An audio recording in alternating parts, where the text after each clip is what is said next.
Buenos días amigos, en esta oportunidad me gustaría comentarles dos noticias muy breves pero al mismo tiempo muy interesantes. La primera gira en torno a Jim Caviezel, el protagonista de la ya célebre película Sound of Freedom. Su compañero de elenco y el productor de la cinta, Eduardo Verástegui, informó recientemente en su cuenta de Instagram que Caviezel no pudo acompañarlo a una presentación auspiciada por el gobierno de El Salvador porque lo habrían hospitalizado por una emergencia médica. No saben los obstáculos para llegar aquí. Bueno, Jim Caviezel, recen por él porque se puso muy mal, se sintió muy mal. Él estaba en Washington, salió de Washington a Atlanta y en Atlanta se empezó a sentir súper mal. Yo estaba de Los Ángeles volando a Miami. Los amigos de Angel Studios estaban en Washington con Jim Caviezel volando a Atlanta. Después de Atlanta volaban a El Salvador. Yo volaba de Los Ángeles, Miami, El Salvador. Cuando aterrizaron en Atlanta, estaba esperando una ambulancia a Jim Caviezel porque una emergencia médica. Lo llevaron al hospital. Gracias a Dios, todo bien. Salió hace 4 horas. Estuve ahí casi toda la tarde, mañana y tarde, y lamentablemente no pudo acompañarnos a El Salvador, Jim Caviezel. Esto alarmó a todos sus seguidores, que conscientes de las múltiples trabas que enfrentó la obra antes de salir a la luz, incluyendo amenazas de muerte denunciadas por el propio Verástegui, rápidamente comenzó a suponer lo peor. ¿Será que acaso Jim Caviezel fue envenenado? ¿Atentaron de alguna forma contra su vida? Lo cierto es que no existen datos concretos o apreciaciones que solventen dichas hipótesis. No obstante, sí corre otro tipo de rumor, refrendado por personas muy cercanas al artista, que es que se arrepintió de asistir al encuentro por considerarlo un acto cuestionable, proselitista, por parte de un presidente, Nayib Bukele, sobre quien pesan grandes controversias sobre los abusos policiales, la detención de inocentes y la corrupción a gran escala. No me sorprendería, puesto que en esta casa hemos publicado 2 documentales virales a falta de uno sobre los aspectos menos conocidos de la biografía de este personaje y también sobre el régimen de El Salvador. Fundamentalmente su origen de izquierda radical, la financiación chavista que han recibido sus primeras campañas, sus actuales conexiones con las élites globales y el trasfondo siniestro de ciertos experimentos sociales que allí acontecen y que los grandes medios de comunicación prefieren encubrir, formulando críticas que se quedan en la superficie de las cosas.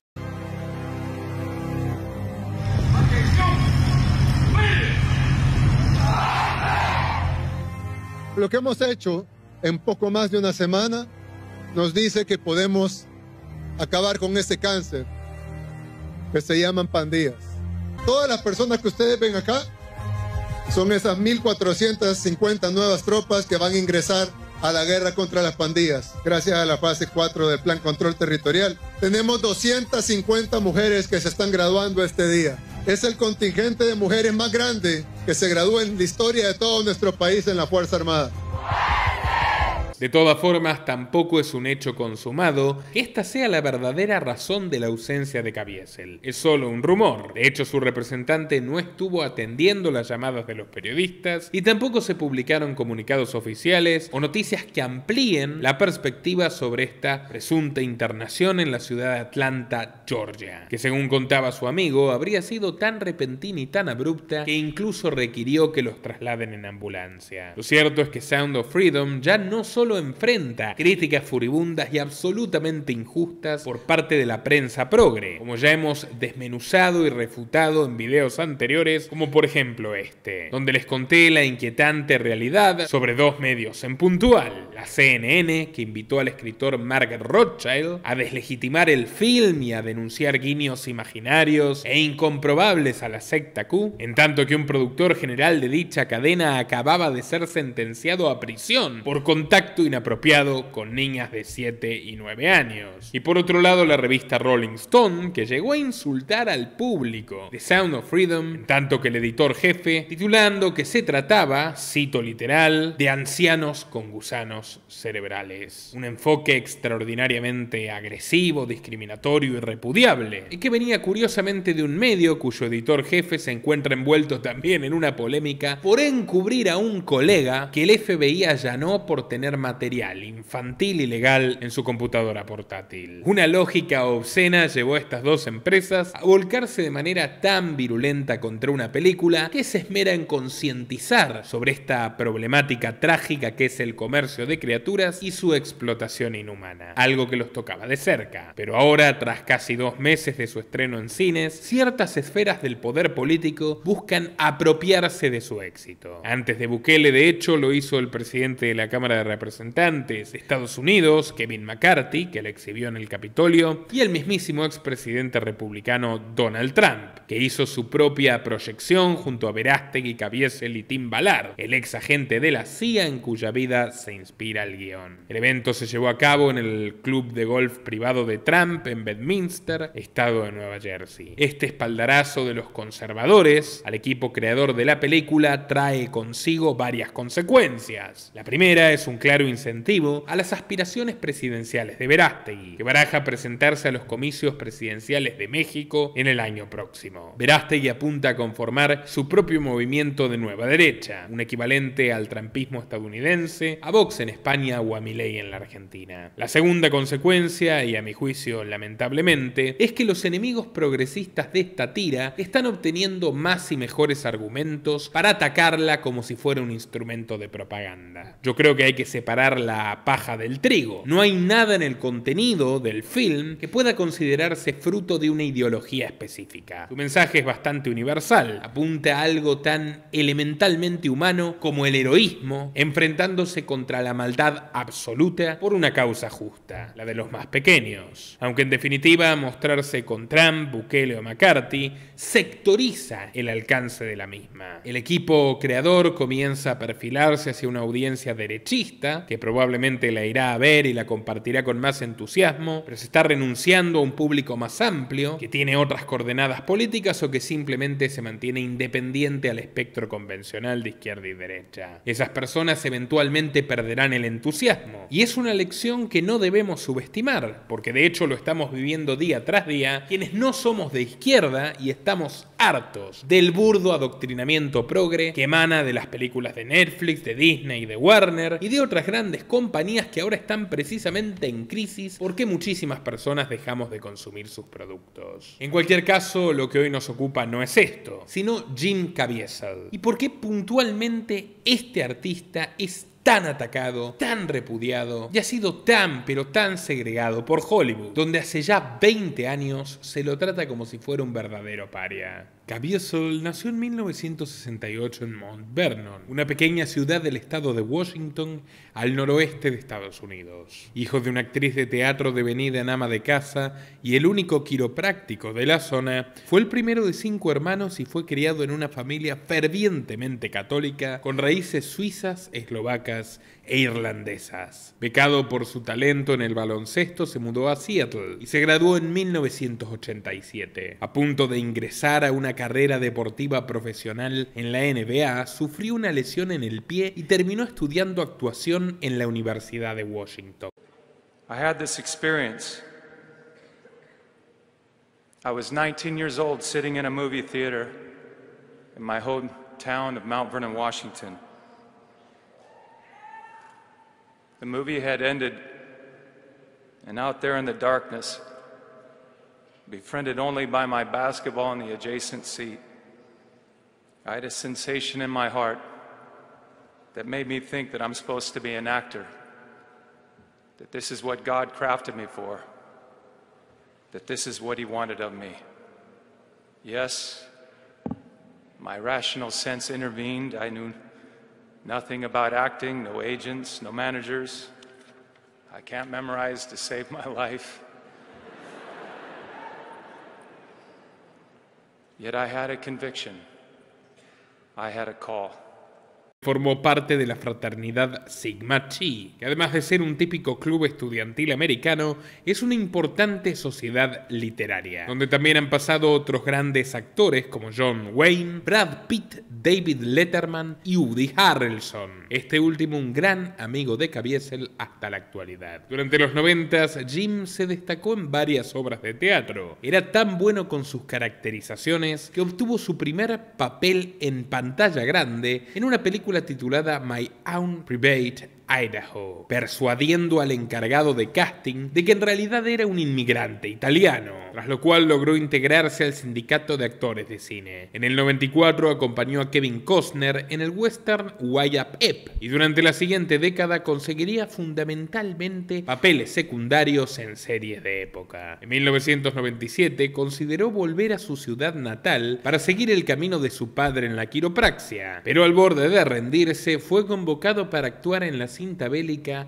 La delgada línea roja, e impresionó tanto a los críticos que fue todo un punto de inflexión en su trayectoria. A principios del siglo XXI su futuro lucía prometedor. Después de actuar en Cabalgando con el Diablo, ambientada en la Guerra de Secesión, fue convocado para interpretar al Cíclope de X-Men, pero pudo darse el lujo de abandonarlo para trabajar en Frequency y en Paid Forward. Esta última junto a Kevin Spacey y Jon Bon Jovi, dos celebridades que lo valoraron como un excelente compañero, solidario, respetuoso y entusiasta. Por cierto, si te interesa, el sábado pasado lanzamos un video sobre el misterioso caso político y policial de Kevin Spacey, que incluye 3 testigos muertos, amistad y traición con los Clinton y un reciente triunfo ante la justicia. Estará al final de este para que puedas verlo. Con sus recomendaciones, Caviezel logró obtener un papel protagónico en la película Madison. Luego obtuvo otro en El Conde de Montecristo en 2002, una de las mejores adaptaciones cinematográficas de la novela de Alejandro Dumas. Y más adelante, para 2003, protagonizó Stroke of Genius. Ya en Montecristo, para encarnar a Edmond Dantes, Caviezel demostró su seriedad profesional viajando a Francia y pagándolo de su bolsillo 4 meses antes de la grabación, para imbuirse de la cultura gala y estudiar historia de la época. Everything on that film was a battle. My character, Edmond Dantes, is unjustly imprisoned. While there, both in the book and in the film, he carves on the wall, "God will give me justice." And with all the odds set against him, this one solitary man is committed to freeing himself and vanquishing evil, even the evil within himself. There is a wonderful scene between Edmund and a fellow prisoner, a priest, played by the great Richard Harris. In the pit of self-pity, in a moment of real despair, while the priest is on the ground dying, he turns to Edmond and says, "Your final lesson, do not commit the crime you now serve the sentence for. Remember, God saith, vengeance is mine." And I look down to him and say, "But I don't believe in God." He says to me, "It does not matter, Edmond. He believes in you." And he does. God loves each one of us personally, and he is there for us. Para entonces, Jim, de 35 años, resonaba en las revistas especializadas como una estrella en ascenso, con el potencial de transformarse en un nuevo galán de primera línea, conquistar contratos millonarios y popularidad masiva. Sin embargo, el destino le depararía arduos desafíos, y tal vez el más grande de ellos tocó a su puerta a principios de 2004. Se trataba de Mel Gibson, que estaba en la cúspide de su fama, y de su productor Stephen McEvety. Ambos le dijeron a Caviezel que lo querían en un casting para una película de surf. Lo cierto es que era solo un truco para convencerlos de que los acompañe. Al menos una docena de intérpretes los habían rechazado nada más oír que estaban buscando un actor para Jesús de Nazaret. Caviezel tuvo la reacción opuesta. Pese a que tenía mejores ofertas monetarias sobre la mesa, su fe católica lo llevó a aceptar de inmediato. En sus palabras, sintió que la pasión de Cristo era una llamada divina para dar lo mejor de sí, que tendría que ponerse en la ajada piel de su Dios para representarlo en sus últimas horas de vida terrenal. Mel Gibson wants me to play Jesus Christ. He wants the guy with the initials of JC, who just happens to be 33 years of age, to play Jesus Christ. Is that a coincidence? I don't think so. Caviezel se dispuso a aprender arameo, hebreo y latín, sometiéndose a jornadas insólitas de maquillaje, hasta 8 horas por cada día de filmación. Sin embargo, ni todo el esfuerzo para prepararlo sería suficiente para enfrentar el calvario que le tocó sufrir, con postales verdaderamente tragicómicas. Tras 5 meses y medio rodando semidesnudo en el desierto, invierno, y a veces pasando las gélidas noches en la intemperie, Caviezel sufrió hipotermia y contrajo neumonía. Durante una de las escenas del flagelo de Cristo, uno de los actores que encarnaba a un verdugo romano se equivocó y terminó azotándolo realmente. Había una tabla en la espalda de Caviezel que se supone que debía recibir los embates, pero terminó recibiendo el golpe directo en su estómago. En sus palabras, me golpeó con una velocidad increíble. No podía respirar. Me quitó el aire. Un pinchazo tan horrible que sentí que moría. Miré al tipo y le dije, puede que esté haciendo de Jesucristo, pero me hiciste sentir como Satanás. Y a continuación lo insulté con furia. Pero eso no es todo. En la escena del Sermón de la Montaña, cuando Caviezel subió a la cima, comenzaron a formarse nubarrones muy espesos. Durante 5 segundos dejó de oír el viento que soplaba y de repente fue alcanzado por un rayo. Literalmente le cayó un rayo encima. Entonces se desmayó y quedó temblando, y acto seguido tuvo que someterse a 2 cirugías cardíacas a corazón abierto. Su esposa Kerry le suplicó que abandonase el trabajo. Estaba convencida de que terminaría muerto, pero Caviezel se mostró más perseverante que nunca y decidió seguir pese a las recomendaciones médicas. De hecho, varios empleados del set renunciaron acusando a Mel Gibson de haberse vuelto loco, pero Caviezel lo defendió con sorprendente vehemencia. Esta es la misión más importante que pudo habernos tocado, así que si no están a la altura, lárguense sin molestarnos. Al menos uno de ellos escribió una carta anónima a Los Angeles Times denunciando que muchos de los accidentes no eran tan accidentales, que Gibson quería hacer sufrir al protagonista para lograr una expresión de dolor más real. De hecho, se ufanaba de que Caviezel tenía el par de ojos más expresivos de América y que por eso lo habían contratado. Días después, cuando se filmó la caminata de Jesús por las calles de la ciudad vieja de Jerusalén, ocurriría otro incidente. En palabras de Jim, mientras la cruz caía, golpeó mi cabeza de verdad y la enterró en la arena. Entonces me mordí la lengua. En la cinta verás chorros de sangre saliendo debajo de mi labio. Es en realidad mi propia sangre. En ese momento me había dislocado el hombro y luchaba para pasar mi brazo sobre la cruz. Y es la toma más extraordinaria porque parece como si estuviera venerando nuestra cruz, que es nuestra fe, y abrazándola de la manera más hermosa. Pero no fue hermoso para mí porque me dolía muchísimo. Ya tenía rota otra articulación. Cuando se estrenó, batió todos los récords de taquilla. Un 80% del público la consideró una experiencia sobresaliente y el 49% de los críticos la elogió. Entre ellos el famoso Roger Ebert, que le asignó 4 estrellas de 4, la máxima calificación posible. En tanto que un 51% la atacó con fiereza. Fue denunciada de antisemita e inaceptablemente violenta. Pese a que el rabino Daniel Lapin, entre otras voces de la comunidad judía, la defendieron a capa y espada. Lapin sentenció que las distribuidoras que se rindieron a la presión de ciertos lobbies sionistas terminaron lamentando haberla rechazado y sostuvo que su pueblo no necesitaba de voceros autoproclamados. Gibson se defendió declarándole a la agencia católica ASI Prensa que no era una historia de judíos contra cristianos, que el propio Jesús era judío como su madre María y los 12 apóstoles, y agregó que buscó que la película sensibilice hasta el más reacio para dar testimonio de la enormidad del sacrificio de Cristo a la hora de transmitirle amor y perdón al mundo. Esta obra magna de Gibson como director sería quizás el comienzo de una larga saga de desgracias y cancelaciones que le lloverían después, pero para Caviezel, sorprendentemente, todo fue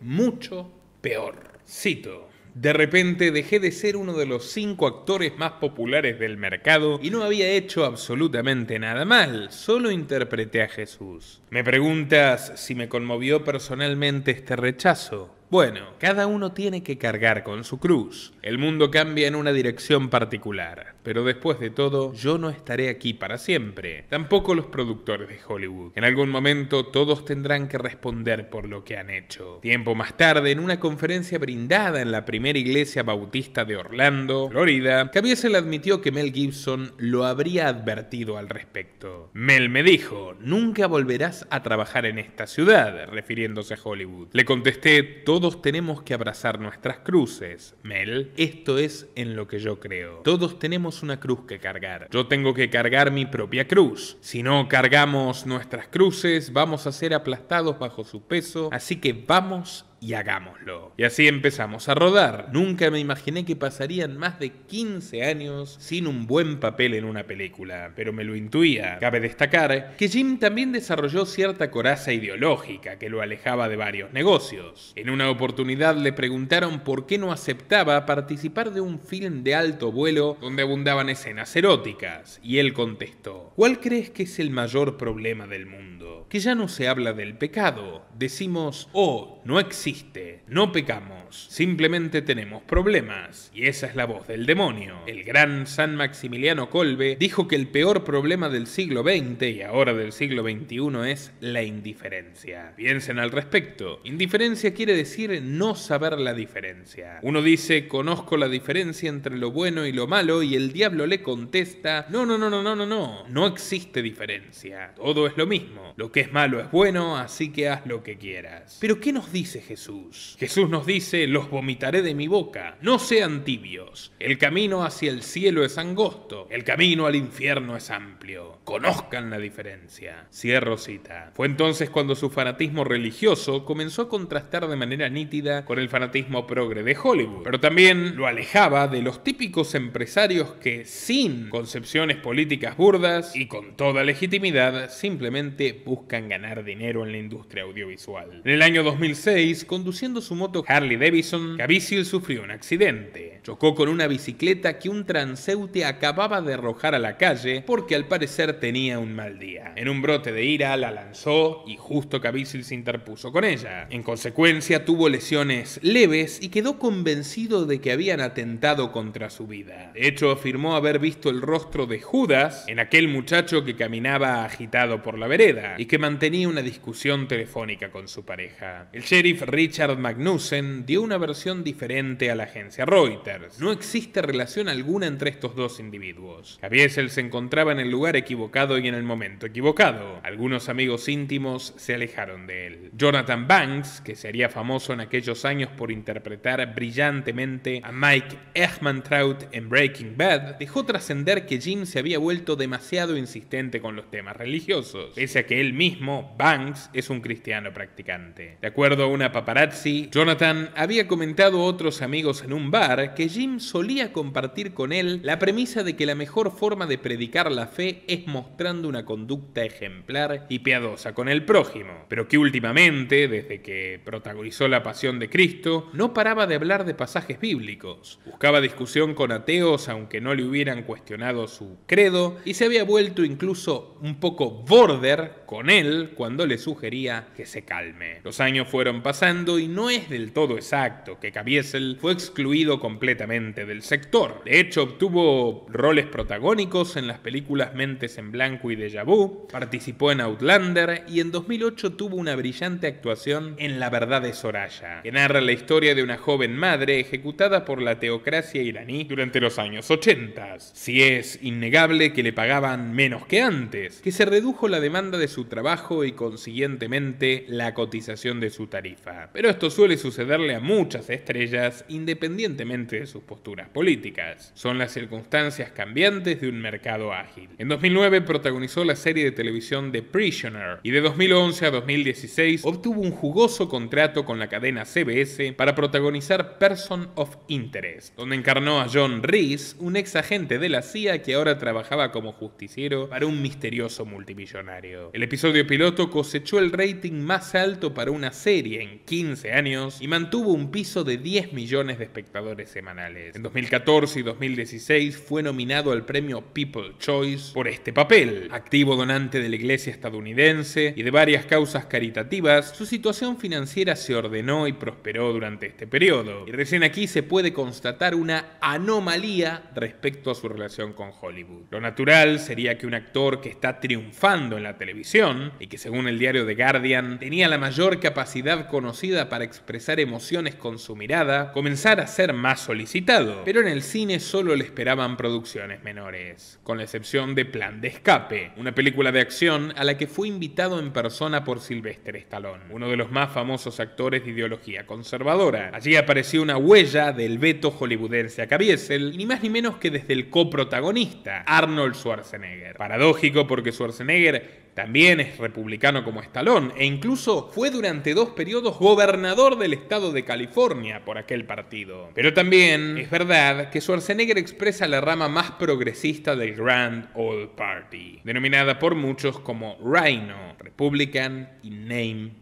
only, republicano solo en el nombre. Schwarzenegger ya militaba el veganismo, el ecologismo radical y apoyaba fervientemente la transformación progresista de la Iglesia Católica que acababa de emprender el Papa Francisco. Por esto último, Arnold planteó reparos para trabajar con Caviezel, que con buen tino había comentado en un podcast en YouTube que Benedicto XVI fue derrocado, insinuando que su sucesor argentino no era un pontífice legítimo. No obstante, Jim se le acercó para discutirlo personalmente, y según se dice, lo conmovió con sus argumentos. Tras culminar el rodaje, se fotografiaron juntos y sonrientes, y cada uno siguió con su camino, aunque poco más tarde Schwarzenegger visitaría reiteradas veces al Ocupa del Vaticano. Durante todo este tiempo, Jim realizó trabajos voluntarios o cobrando menos de lo habitual, todos con carácter confesional. Prestó la voz de Jesús para la dramatización del Nuevo Testamento, The World of Promise, y para 2016 narró 2 documentales centrados en el cristianismo: The Face of Mercy, que pasó sin penas ni gloria, y el más controvertido y popular, titulado Liberando a un continente, Juan Pablo II y la caída del comunismo. Con gran solemnidad, Jim sostuvo lo siguiente: un solo polaco aplastó al comunismo. ¿Cómo logró esto Juan Pablo II? Lo logró con amor. El trabajo recibió críticas cruzadas. Los nostálgicos del totalitarismo soviético no tardaron en sacar a relucir las numerosas polémicas de Juan Pablo II, encubrimiento de abusos, nexos con la CIA, con los legionarios de Cristo en México y otras teorías que apuntan a empañar su pontificado. Pero por otro lado, y esto es un poco más atendible, expertos en la materia como el ex asesor de Ronald Reagan, Richard Pipes, un historiador especializado en Rusia, opinaron que la tesis del film era demasiado voluntarista y que se alejaba de la realidad, rodeando de un aura mística o milagrosa lo que fue un evento político, social e histórico que obedeció a varios factores e involucró a centenares de personajes. De todas formas, los sectores tradicionales del catolicismo elogiaron enfáticamente su trabajo, que llegó a los oídos del Ocupa y lo molestó sobremanera. Francisco sintió que estaban enfatizando por contraste su complicidad criminal con los regímenes rojos actuales: Venezuela, China, Nicaragua y en menor medida la Rusia de Putin, un agente de la KGB bendecido por otro agente de la KGB que se disfraza de sacerdote, el patriarca Kirill, un oscurísimo socio y aliado del Vaticano, como te contamos en este documental. Y créeme que su vida es más interesante que una película. Fuentes primarias confirmaron que el número 2 de Francisco, el corruptísimo Pietro Parolin, secretario de Estado, llamó personalmente a ASI, la agencia católica de prensa, para exigirle que cesen de publicitar el documental de Caviezel y frustrar una entrevista que habían acordado con él. Caviezel había conocido personalmente a Juan Pablo II en una audiencia privada posterior al estreno de La Pasión de Cristo. Profesaba por él una devoción íntima y se tomó como ataques personales las críticas de la izquierda americana a su documental reivindicativo, lo cual es bastante lógico. Si Francisco se molestó por él, era inevitable una reacción en cadena. Aquel año su principal aliada Hillary Clinton se postulaba a la presidencia contra Trump. Meses antes, el propio jefe del clero había viajado a Estados Unidos para presentar la Agenda 2030 en la sede neoyorquina de la ONU, invitado por el consultor principal de Obama y jefe de campaña demócrata John Podesta. Caviezel tomó partido por los republicanos, contra los consejos de su mujer, y se mostró en mítings en distintos estados, llegando a afirmar que Trump era un nuevo profeta, concepto que repitió la semana pasada con una leve variación, sentenciando que Trump es una especie de Moisés y que Dios partirá las aguas para que puedan avanzar él y los suyos. Cuestionado por el San Francisco Chronicle, Jim contestó: «Tienes a miles de mis colegas pidiendo el voto para Clinton. Ella nos metió en guerras y nadie dice nada. ¿Acaso no tengo derecho a expresar mi opinión?». Tras la sorpresiva victoria derechista en los comicios, Caviezel se llamó a silencio. Llevaba 2 años trabajando en Sound of Freedom, una iniciativa que lo tocó personalmente porque una de sus 3 hijos es una víctima rescatada de la trata de personas, y los otros 2, por cierto, también son adoptados y tenían tumores cerebrales. Él los eligió frente a otros niños sanos porque sostuvo que ninguna otra pareja los iba a cobijar. Verástegui cuenta que la esposa de Caviezel temía por su vida cuando se enteró de que filmarían en Colombia. Por eso mismo Tim Ballard, a quien Jim encarnó, envió a 20 ex-marín que trabajaban con él a custodiarlo personalmente. Por azares del destino, según relata Eduardo, ese grupo se toparía accidentalmente con un burdel donde explotaban a menores y terminaría desbaratando a la red mafiosa en un operativo coordinado con la policía local.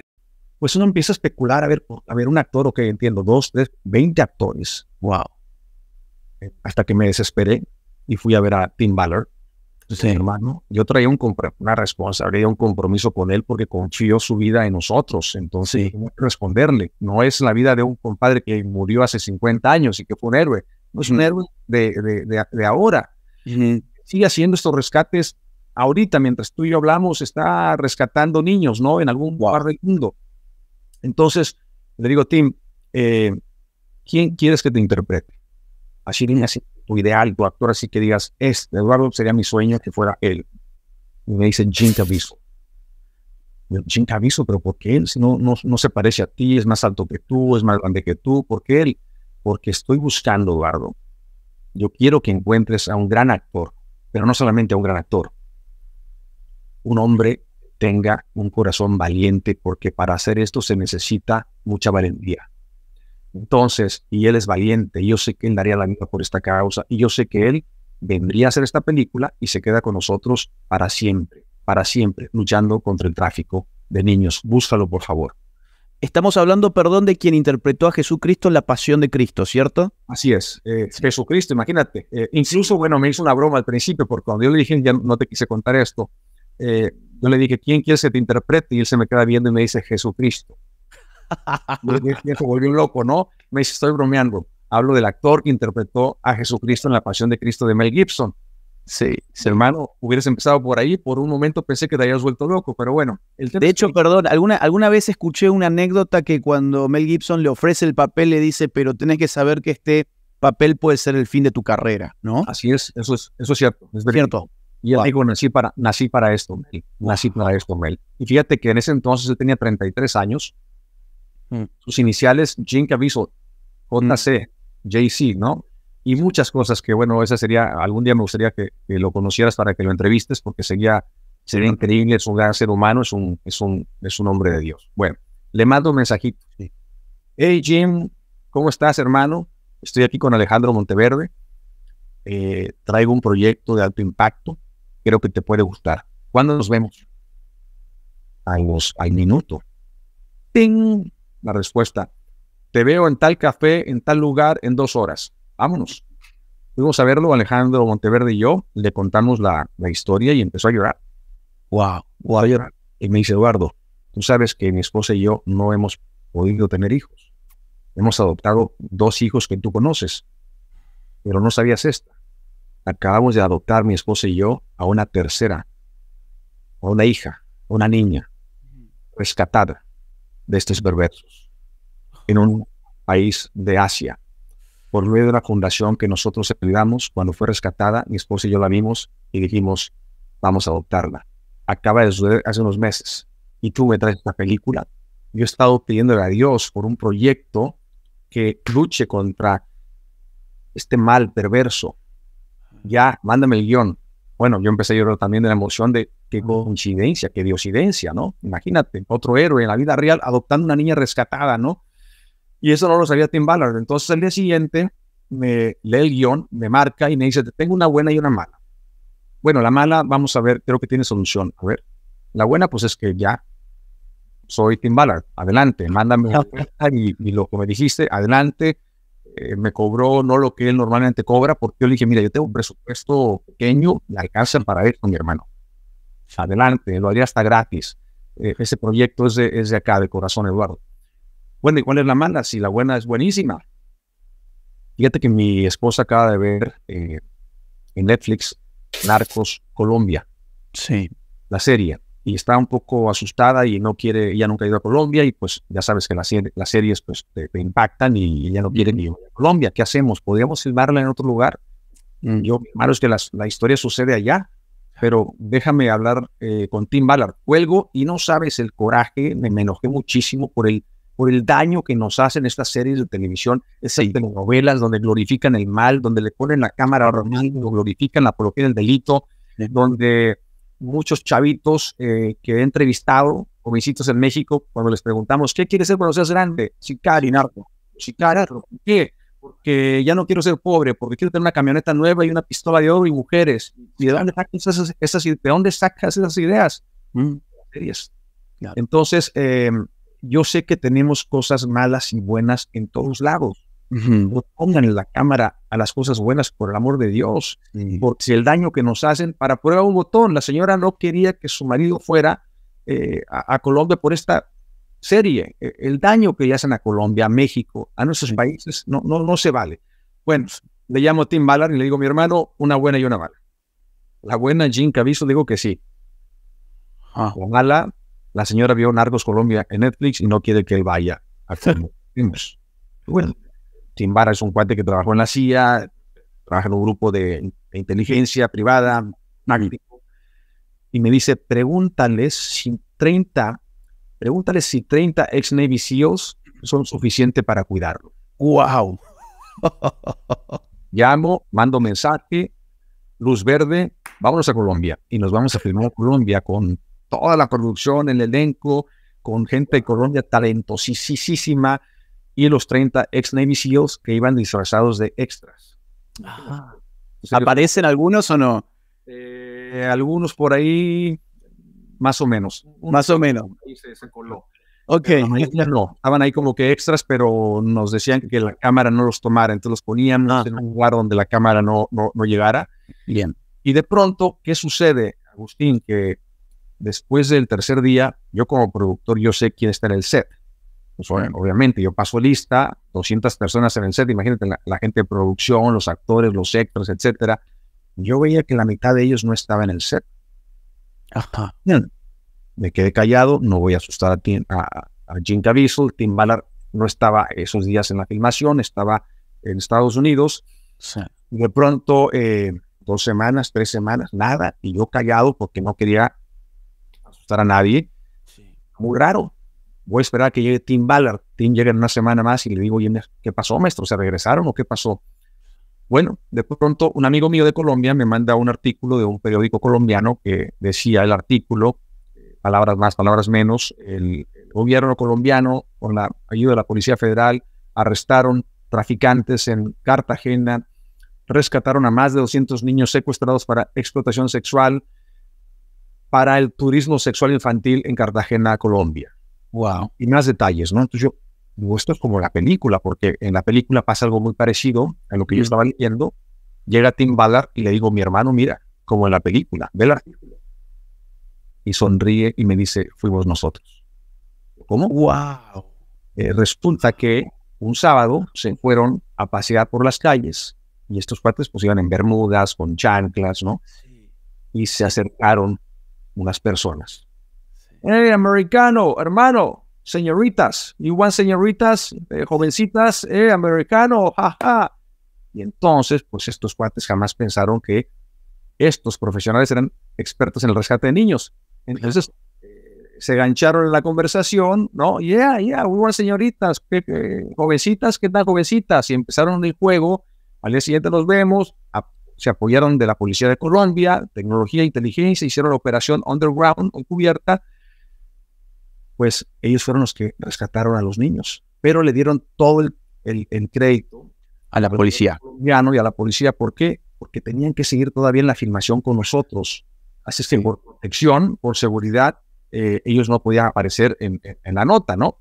Hay algunos cuestionamientos sobre las fechas en lo que esto ocurrió, pero tanto Ballard como Verástegui y Caviezel convienen en relatarlo como otro milagro o bendición divina de su epopeya cinematográfica. Tras realizar un gran trabajo interpretativo en esta noble película, trabaría una amistad muy estrecha con Ballard y se asoció a Our Rescue, su ONG dedicada al salvataje de criaturas contrabandeadas, cuyos pros y contras narramos aquí en nuestro documental sobre la historia real en la cual se inspira la película. Caviezel también cobró mucho menos de lo estipulado y apoyó firmemente a Verástegui en su pleito con Disney, que tras comprar la mítica productora 20th Century Fox no solo quiso cancelar la película y varios negocios relacionados como un documental y una serie de televisión, sino que también intentó impedir que saliese a la luz. Durante 2019, 2020 y 2021 Caviezel desapareció del mapa como si se lo hubiera tragado la tierra. Salió de esa reclusión voluntaria para realizar fuertes declaraciones contra el establishment y utilizó un discurso afín a algunas teorías conspirativas de la secta Q, pero mezclándolo con temerarias y valientes conclusiones, verídicas y contrastables, sobre la corrupción de la prensa y de la iglesia. You cannot say anything bad on George Soros. Do you know that he owns many of these companies like the Daily Beast? Boy, they sure had their fun tearing me apart. I lost my agents 17 years and my other agent of 15 years. Because they listen to them. You think you have a selection? Sorry, you think you know what the truth is. You don't. You have a selection. You're not free. And God wants you to be free. Where is our Pope? Why is he not speaking out when poor Catholics are being ripped to kingdom come from the FBI? These are the things that are going on in there. It's like a tentacle. The octopus with arms. It's many, many arms, but you got to go after the head of the octopus in this one. Who is it? The central banks, the IMF, the ECB, the private West central banks, the BIZ, the Rothschild banks. We have a Rothschild Pope. And there are great Americans out there that are fighting right now, fighting with all their hearts, but they don't have a voice. So I'll be that voice. Una de esas entrevistas virales se la realizó Steve Bannon, el ex estratega político de Trump que fue indultado por él para salvarse de la prisión tras ser condenado por fraude y blanqueo. Se habían conocido mucho tiempo antes cuando Caviezel lideró una campaña contra la investigación con células madre en busca de un tratamiento contra el Parkinson. En aquella oportunidad, Caviezel disparó en Breitbart, sitio que Bannon dirigía, contra el actor Michael Fox, quien realizó un emotivo alegato en defensa de esa investigación y con quien mantiene hasta hoy una duradera enemistad. En suma, este es el sinuoso recorrido profesional y político de Jim Caviezel, con luces y sombras, a quien debe reconocérsele que ha dicho lo que piensa sin importarle demasiado las consecuencias sobre sí mismo. ¿Qué opinas de él? Te invito a dejarlo en los comentarios y también a compartir este video en todas tus redes y grupos. Al mismo tiempo, puedes responder a una encuesta que se encuentra en la pestaña de comunidad de mi canal de YouTube, donde te pregunto qué tema te interesa más para el próximo video. Hay 5 opciones, así que ¿qué esperas para participar? Por último, te recuerdo que nuestro trabajo periodístico depende exclusivamente de tu apoyo, así que si quieres que lo sigamos realizando, agradeceremos tu aporte a través de la opción unirte de YouTube, de patreon.com/Nicolás Moraz o de Bitcoin o Mercado Pago si estás en la Argentina. Todas las opciones figuran en la descripción del video y en el comentario fijado. Quienes nos apoyen en patreon.com/Nicolás Moraz a partir de $5 mensuales recibirán contenido exclusivo para mecenas que no está disponible para todo el público. Así que no se lo pierdan. Sin más que decir, estimados amigos, me despido hasta una próxima ocasión. Nuestro trabajo depende de tu apoyo. Para que siga siendo posible, realiza tu donativo desde tan solo $2 por mes a través de Patreon, en los links que están en la descripción o en el comentario destacado. También podés hacerlo a través de la opción Unirte de YouTube Y si estás en Argentina, con el medio de tu preferencia a través de Mercado Pago.